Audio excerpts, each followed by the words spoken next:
tayong hindi ko pa nalalagyan ng ito, big petals. Ang ganda.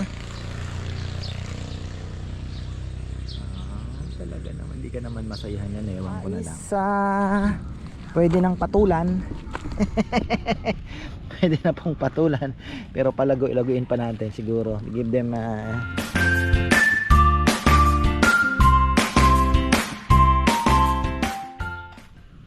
Ayan, magandang buhay. Ikot-ikot na naman tayo. Naikabit ko na pala yung orchids natin, pero kulang pa rin. Sabi ni Bebe, ba't puro violet ang nabibili mo? Sabi ko, Bebe, halos ganyan talaga yung mga kulay. Pero ayun, sabi ko kay Camille, meron pa daw siya natitira. Sabi ko, pili mo ako ng yung white, o yellow, kaya yung red. Wag naman na may touch of violet, kasi puro na lang po violet. Mga ka-farmer, tingnan nyo naman. Ang ganda nito, ang haba nung wow. Yan. So wala pa po tayong, hindi ko pa nalalagyan ng ito, big petals. Ang ganda. Talaga naman, hindi ka naman masayahan yan, ewan ko na lang. Diba? Iba-iba naman yan. May violet lang po, kaya lang iba naman. Tingnan nyo, iba rin yan. Tingnan nyo, iba to, iba din ito. Ito may mga parang stripe. Diba? Tapos iba naman ito. Tingnan nyo. Diba? Ito pala tsaka yung parehas. Tingnan nyo, magkakaiba. Violet man, iba naman. Ayan tingnan nyo to. Diba? Yun, mas light. Ito mas dark. Tapos ito parehas. Ito parehas. Ito naman pure white. Tingnan nyo, white. Ito naman may touch of violet. Iba pa rin, di ba? Tapos ito yung ating Inobi Splash. Hindi ko pa po nalalagyan ng baka lagyan ko ng mga uling-uling ito. Dito natin ilalagay yan kasi medyo naman siya Ipatong ko lang po ito kagabi dito. Hindi ko na nga nadilig pala Kasya ba? Pwede ba siya sa Maliit lang kasi siya ganyan lang po siya. So ayan po yung bulaklak niya. Dalawa yan, medyo na. Pero ganda naman yan. Ito yung free, siningit nila. Ayusin natin.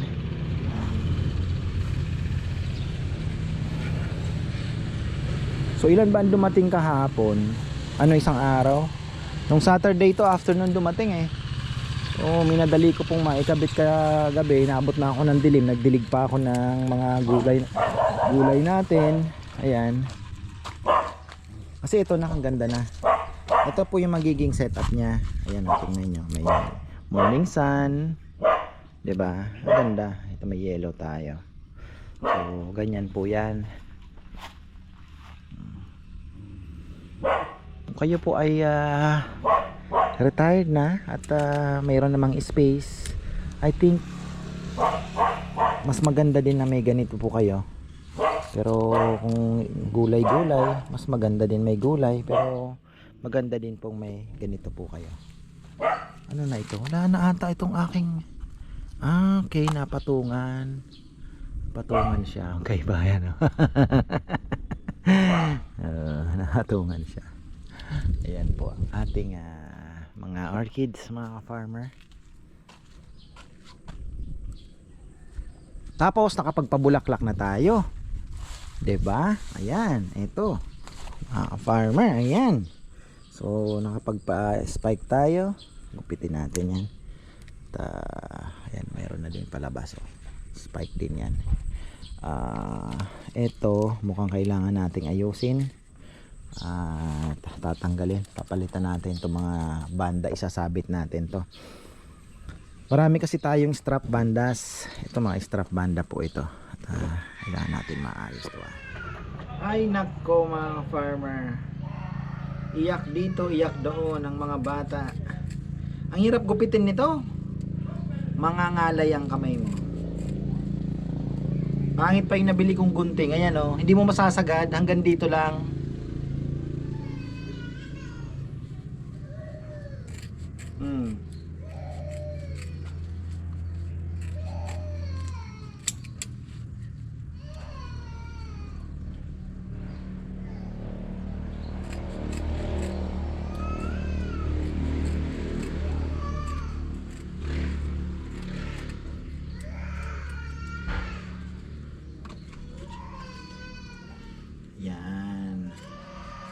Hindi makapal to. In order ko, isang roll yun na lang ulit. Tapos orchids natin, ginawa ko yung 20 pieces na rendro. Dahil kulang na kulang pa po ang ating mga tawag dito. Yung ating mga dendro, kulang na kulang pa. Napakainit ngayon, no? Bukas magpapabilad tayo ng palay. At para ka ano na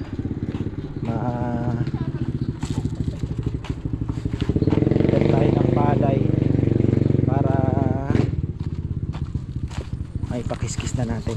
Ayan, init pala, grabe init so sa pool po ang init dito pala. Kaya pa naman siguro yan, sa pool ang init. Ay nako, hindi ko kaya ang init, iikot ako tayo po ay pupunta ng Masinloc mga ka-farmer, at tatapusin ko lang yung para may upload naman tayo. Mag-i-spray pa ako ng mabilisan yan dito, mga orchids ko. Grabe po ang init. Ayan alauna 15 sa pool pa. Patay tayo mukhang kailangan nating idikit ng kaunti dito. Kailangan nating idikit ng kaunti. Idikit ng kaunti. Ayan. Tapos tayo po ay checkin natin kung tapos na ba si Kongkong. Pinakuha ko na yung mga coolers. Ayan. Grabe po ang init. Alam nyo, mayroon akong naisip na pwedeng gawin dahil mukhang mahihirapan po tayo pag summer. Yung ating mga green leafy vegetable hindi kakayanin yung init. Ayan. Blue ay mali. Dalawang red green blue yan. Ay blue red yung yan. Yung isa, yung Coleman na blue, yung mas malaki-laki. Na mas mababa yun hindi yung luma Ayan So ito ginagawa ni Kongkong. Init, kawawa naman tao. Ayan. Naglalagay po kami. Kaya lang matindi po ang araw. Pwede natin sigurong mayroon siyang parang shading net. Marami pa po akong shading net Kasi yan, hindi naman natin pwedeng i-full na ganun yung avocado natin. So part by part tayo. Yung top tipong hinihila lang na ayan grabe mga farmer. Hindi po kaya, sobrang init yung ganyan. So ayan, meron na po tayong nilagay na mga Carabao manure sa gitna. Although kakabungkal lang po natin ito, pero okay lang yan. Yan medyo natin. Ay, ganda yan mga ka-farmer. Kamali lang talaga ako ng diskarte. Mag-rely tayo doon sa pero okay na rin. Learning process. Diyan nata si Kongkong sa kalapate. So ayun, kompleto na pala, nalagyan niya na din yung iba. Init lang talaga. Ayan, tingnan nyo. Pero sabi ko sa kanya mamayang hapon diligan niya din to ng maganda kasi ang ganda, ang ganda. Ako po yan sobrang saya talaga. Tapos ito pa nako, ito paano kaya didiligan to. Kailangan masabi ko kay Kongkong at ma-instruct ka ng maigi. Baka mamaya yung dilig dapat talaga yung dilig lang para mapatubo. Sobrang init. Sobrang init po. Ayan tingnan nyo naman. Wow, ganda na.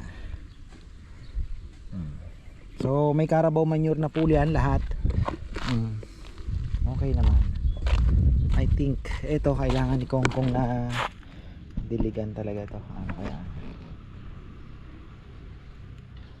Kaya ayan, tuloy natin yung vlog. Mukhang uulanin tayo mga farmer. Ayan, kahapon hindi ko na po na ituloy. Pumunta po kami ng Masinloc. So ayan, tuloy natin. I hope na-sprayhan. Mukhang uulanin naman tayo. Pina-spray ko to kay Kongkong kahapon eh. I hope na-sprayhan niya. At mukhang na-spray naman. Pero kailangan talaga everyday, oh. Tingnan nyo. Medyo ano to, siguro sa araw. Malalaman natin yan kung kaya nila.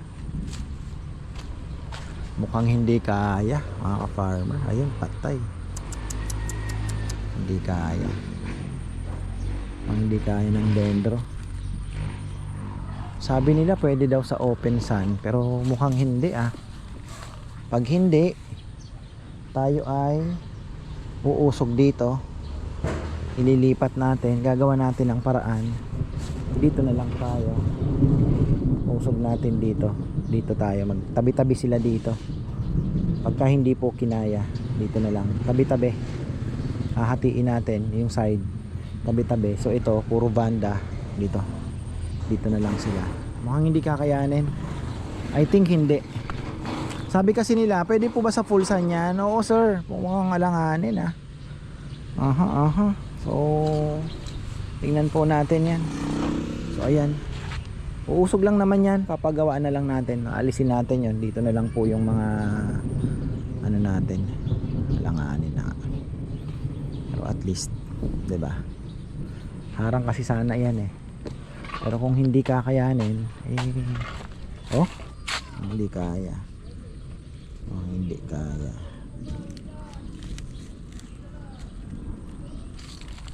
Kailangan diligan niya kung ulan naman. So ayan, silipin natin yung ating mga gulay. Go! Pagpatambak na pala tayo. Ayan, 15 trucks. Mga farmer, 15. Pero at least okay na. Si birthday girl dadaan.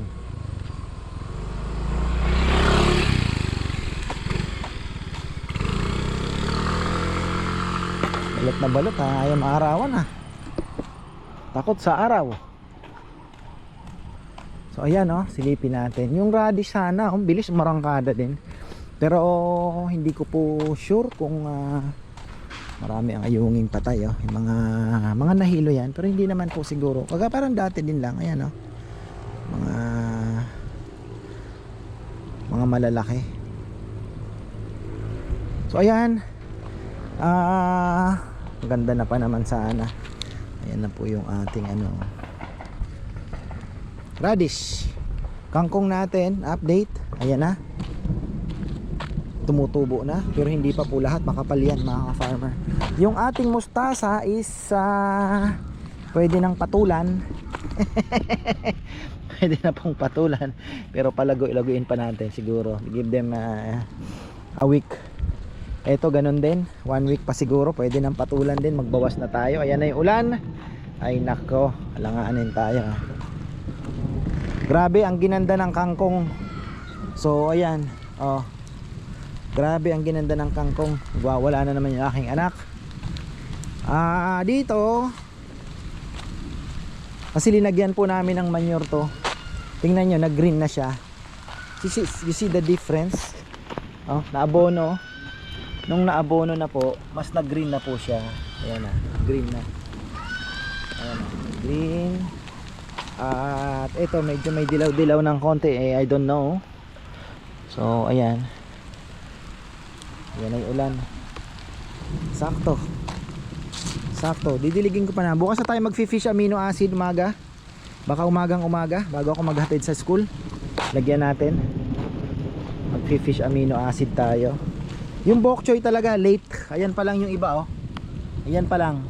Iilan pa lang po. Ang bok choy ay medyo matagal compare sa mustasa at mustasa at pechay. Kangkong ang ganda, grabe. So far so good. Sabi ko kay Bebe, pwede ka nang magkangkong, gusto mo na? Oh, ayan. Favorite niya yan, adobo. So lahat po ito may Carabao manure na. Oh, lalagyan na po yan. So mas maggi-green na siya. At nga lang may mga tinamaan nung nag-aano tayo. Siguro sa abono din ano. Pwede din sa abono. Okay, nung nagalaw. Nagalaw yung mga ugat. Ayun oh. Bale, okay lang. So, yan po ang ating update mga farmer. At yung orchids natin mukhang hindi po pwede daw. Sabi ko na nga ba. Sabi kasi nila pwede daw. Alam nyo na mahirap talaga. Mahirap pag mahirap ang newbie. Di kaya. Lalo na pag summer siguro. Ilang araw pa lang pong init yan, di ba? So, kakaroon tayo. Magre-rearrange tayo ng orchids. Mukhang bato talaga ang ilalagay natin doon. O yung mga malaking paso na lang po na may halaman. So, ayan. So, yung mga dendros natin ay baka dito, pwede dito sa may dito po natin ilalagay sa may mabolo. Pwede naman paikot dito ano. Hindi siya masyadong mainitan dito. Pwede tayo dito paikot. Ayan, sa ilalim ng mabolo. Pwede. So ayan na po ang ulan. Ay, nako. So ayan po yung update natin. At ako'y mag-aayos pa ng mga fish. Pero baka mamaya pagka hindi po natuloy ang ulan, mag-i-spray ako. Pagka mag-i-spray tayo. Didilig tayo ng orchids. Okay. So ayan, marami pong salamat at magandang buhay. Ayan na.